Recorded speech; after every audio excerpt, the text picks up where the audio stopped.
So we have big news, folks. The police body cam footage has been released of the George Floyd arrest. In an exclusive by the Daily Mail, they reveal the truth.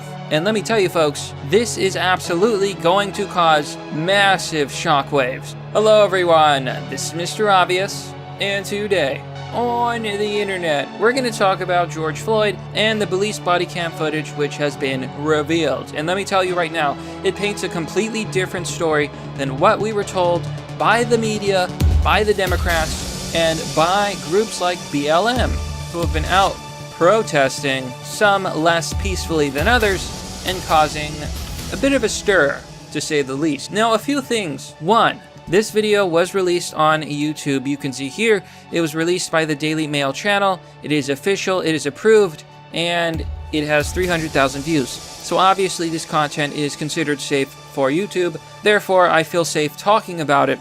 And also, we are going to be sensitive here, we are going to be careful, but please note, there is nothing graphic in this footage.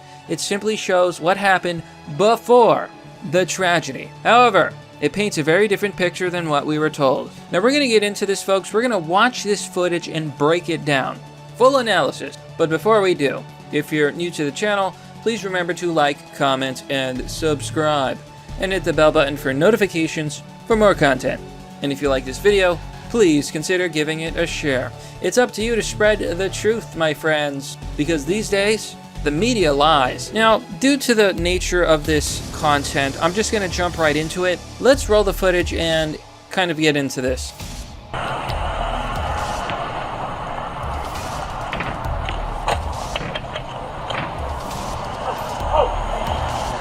I see your hands. Damn, man. Stay in the car. Let me see your other hand. I'm sorry. Let me see your other hand. Please, but both hands. do nothing. Put your hands up right now. Let me see your other hand. So, everything that's happening so far is standard police protocol. They received a call, and as police, it is their job to show up. They show up, they knock on his car, and they ask him, please step out of the car. This is all standard. Now, there's people who don't understand how the police operate. Some people might say, why is he pointing the gun? Because George Floyd has one hand showing, but one hand not visible. He could have a weapon. And in a split second, cops are taught, you must be ready, because if he's not going to show both his hands, his other hands might have a gun, and that cop may have to forfeit his own life. So, this is all standard, this is all normal. The way George Floyd reacts, well, just take a look. Put your hand up there. Put your hand up there.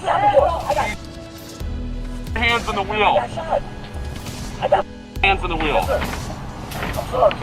Walt's in the car. Put your foot back in. So this is all standard, okay, but there's a few caveats to this because it's very important that we get the facts straight. Fact number one, George Floyd was called because of a suspected fake $20 bill. Well, it turns out that the bill was not fake. However, George Floyd was not exactly a law-abiding citizen. But before we look into the toxicology report and more of the evidence and watch more of the footage, I want to show you the Daily Mail headline because I believe it paints a very false picture of what happened. Here it says, exclusive. Police body cam footage shows moment-by-moment arrest of George Floyd for the first time. From the terror on his face when officer points a gun at his head, sobbing before he's shoved into a squad car, and begging to breathe as his life. Okay, yeah, so they really dramatize what happened. And they make this claim like what happened was so shocking, they're trying to manipulate you. But let's just look at what actually happened. Because we were told.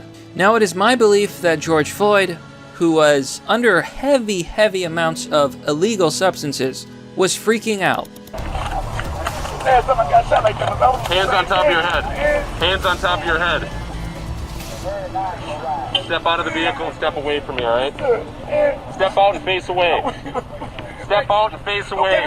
Please don't shoot me. Please, man. I'm not going to shoot you. Step out and face away. I'm going to get out of here, man. Please don't shoot me, man. Please, man.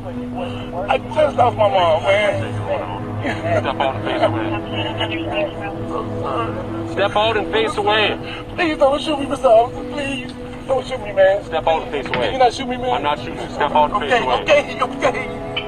So, there are people who are looking at this footage, and just like you saw from the Daily Mail headline, are trying to say, oh, this is so horrible, look at the fear on his face. Well, yeah, he has fear on his face, but were the police doing anything that was wrong? No. They were following proper protocol, trying to tell him to put his hands in a place where they can see them, to simply step out of the vehicle, and George Floyd is resisting every single step of the way. In fact, this goes on for 8 minutes. There is no point in this video in which George Floyd does not try to resist on some level.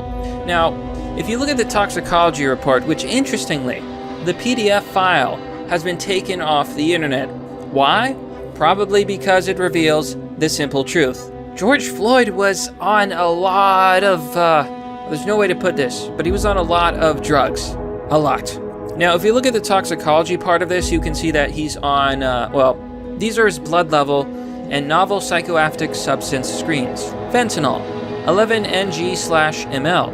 Norafentanyl, 5.6 ng/ml. There's also methamphetamine, 19 ng/ml. There's 11 hydroxy delta 9 THC, 1.9 ng/ml. Cotinine positive, caffeine positive.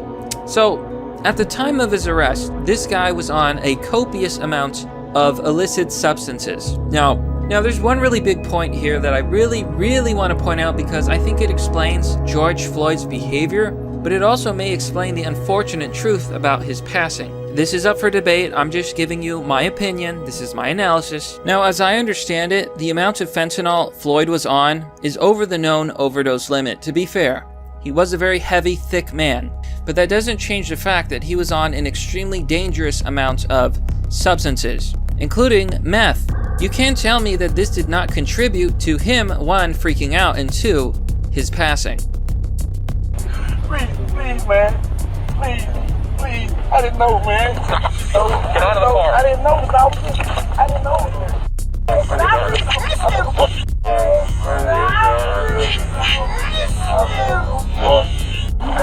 Put your hand behind your back then. I'm not gonna do nothing. Stay in the door.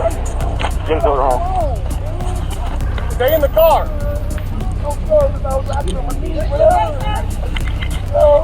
Stop resisting, man. I'm not. Yes, you are.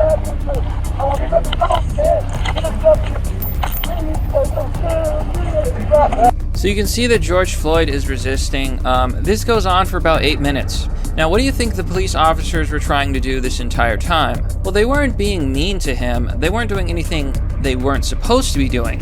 And the shocking reality is, it was George Floyd himself who put himself in the position that he ended up in. We're gonna go through here and I'm gonna show you the highlights. So they take him out of the car, they speak to witnesses, and then they try to get Floyd to enter their police vehicle to be taken in, and they're gonna book him, they're gonna file paperwork. They have to do what they have to do. Now, here's the most important point. This has serious legal implications in the case against the officers who have been charged in the passing of George Floyd. Very serious implications, because according to this footage, they never wanted him to be on the ground. Floyd wanted to be on the ground. Oh yeah, shocking, I know. Look here. Wait, man. No. We're gonna face the door right now. Listen up. Stop. I'll do anything. I'm not. You can ask him. They know me here now. Step that side. Hey, man. Don't leave me by myself, man. Please. I'm just claustrophobic. That's it. Well, you're still going in the car. Why y'all doing me like that, Mr. Officer? Please, crack it for me and stuff, man. I am claustrophobic for real, Mr. Officer. You got him? Can you please crack it for me, please? Yes, I'm Rub my hand. cracking. Stay I with me, will. man. I will. Please stay with me, man. Thank you. So we finally reached a point where, they've been struggling with him for around 8 minutes, and they're trying to get him to go in the police car. Let's see. I'm going in, Mr. Officer. I'm going in. You're not. I gotta go in. Take a seat. Y'all, I'm gonna die in here. Take a seat. I'm gonna die, man. You need to take a seat right now. And I just had COVID, man. I don't want to go back to that. Okay, I'll roll the windows down. Hey, listen. Dang, man. Listen. I'm not that kind of guy. I'll roll the windows down and Please, put your man. legs in, alright? Y'all I'll put the air on. stop. Look at that. Look at that. Not even looking at it. Look at it. Look at it. We can fix it, but not while you're standing out here. Okay, man. God, y'all do me bad, man. Man, I don't want to try to win. I don't want to try to win. I don't want to win. I'm claustrophobic. I'm claustrophobic. I got anxiety. I don't want to do nothing to them. I'll roll the window down. Man, I'm scared. When I start breathing, it's gonna go off on me, man. Pull your legs in. Okay. Let me count to three. I'm going in. Please. I'm not trying to win. I'm not trying to win. I get on the ground, anything. I can't stand the car. He know it. So I want to make 2 notes. He claims to be claustrophobic, but he had no problem driving the car, so that's hard to believe. But the bigger point is that he was saying that he could not breathe before he was even on the ground. And I can only believe that he was freaking out as he was, well, first of all, he was on a opioid and he was on methamphetamine. One is a downer and one is an upper. When you mix an upper and a downer, well, okay, what does that mean? When you take an opioid, it's going to slow your heart rate. It's going to depress your nervous system. When you take an upper, like methamphetamine, which is a stimulant, you're going to up your heart rate. What do you think happens when you mix the two? Well, that's called speedballing, and basically, your body and your nervous system is both simultaneously being speeded up and slowed down. This causes incredible stress on the heart, and if you read the reports, George Floyd died when his heart stopped beating. I know it seems redundant, but it's not. What I'm saying is that his heart was under a lot of stress. That coupled with his freaking out, well, just watch the rest of this clip. Get in this car, we can talk. I'm claustrophobic. I'm hearing you, but you're not working with me. God, I'm claustrophobic, man. Slide your butt over here, I'm going to pull you in. Get in the car. In the front? No, you're not getting in the front. I'm claustrophobic. Get in the car. Okay, man, okay. I'm not a bad guy, man. Get in the car. I'm not a bad guy. Man. Please, please. Take a seat. Please, man. Please. No, take a seat. I can't choke. I can't breathe. Please. Fine. My wrist, man. My wrist, man, please. I can't take this, man. Okay. I got lay on the ground. I'm gonna lay on the ground. Get in the squad. I'm gonna lay on the ground.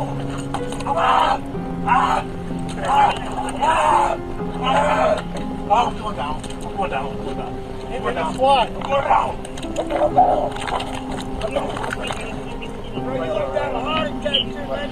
I know I can't breathe. And the rest is history, folks. We're going to continue with the investigation into the death of George Floyd and the new details about the former Minneapolis police officer now facing third-degree murder charges. We're going to speak with George's younger brother, Terrence Floyd, in just a few moments. But first, Alex Perez is there in Minneapolis with the latest. Good morning again, Alex. Hey, good morning, Robin. Take a look behind me here. The scene now a massive memorial for George Floyd. This morning, we're seeing new images of the officer accused of killing Floyd as it all unfolded. This morning, investigators looking at new video of what appears to show the moments before George Floyd was pinned to the ground and died. Floyd can't be seen in the video, but you do see an officer leaning into the police car, scuffling with Floyd.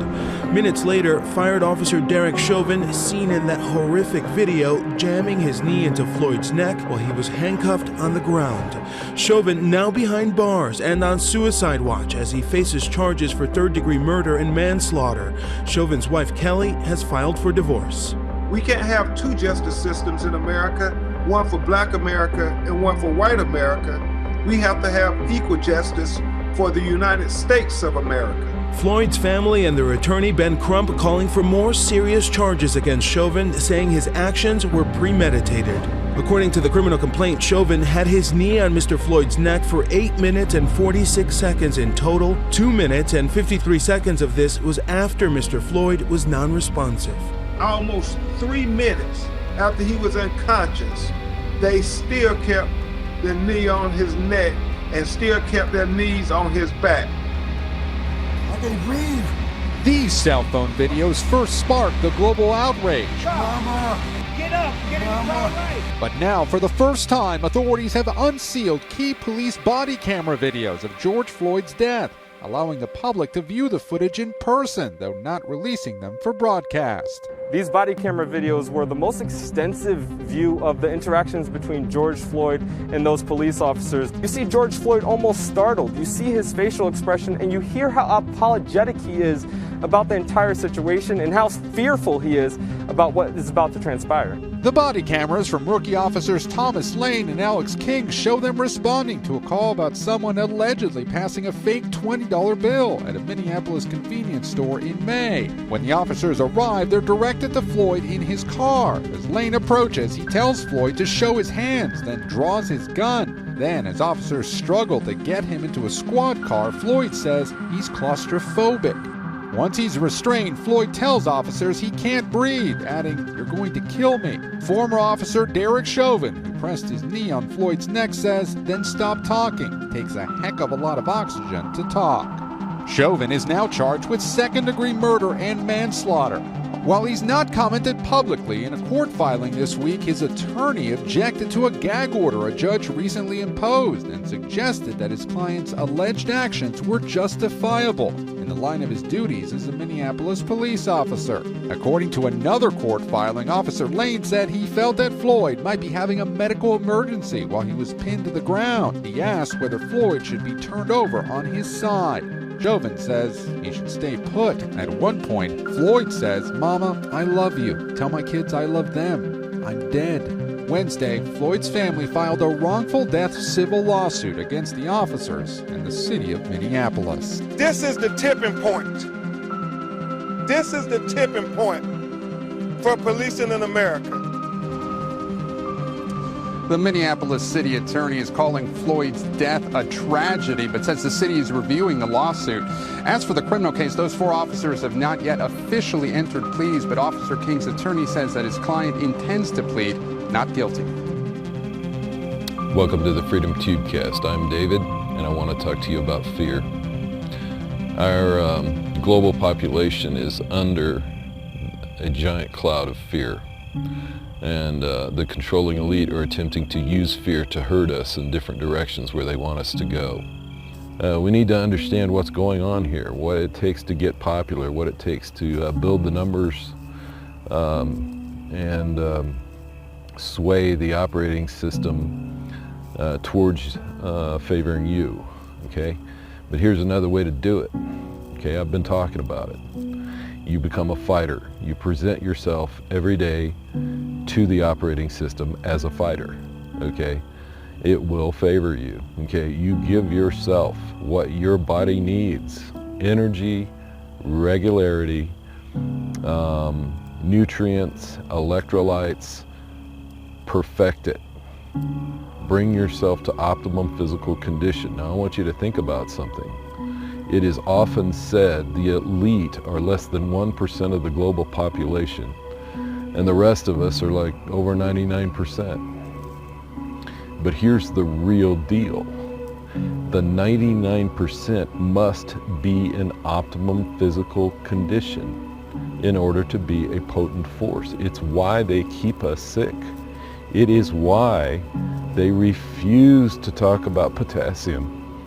It is why they refuse to put it in our food. It is why they absolutely insist that we go the route of pharmaceuticals. It's why they put so much toxin in the environment. It weakens us, and a weak 99% is a weak and powerless force. If we really wanted to change things, we would put the operating system on the side of the 99%. We would all bring ourselves to peak physical condition, peak mental condition, peak spiritual condition, using the principles of combat, of nutrition, of physicality. That's when we become a potent force. Fear has no sway over us. We cannot be hurted, and their power literally disappears. I really want everyone to think about that. It's real. We could stop things from happening that should not happen by beginning with ourselves and just taking ourselves to the highest level we can. Thanks for viewing. I'll see you in the next video.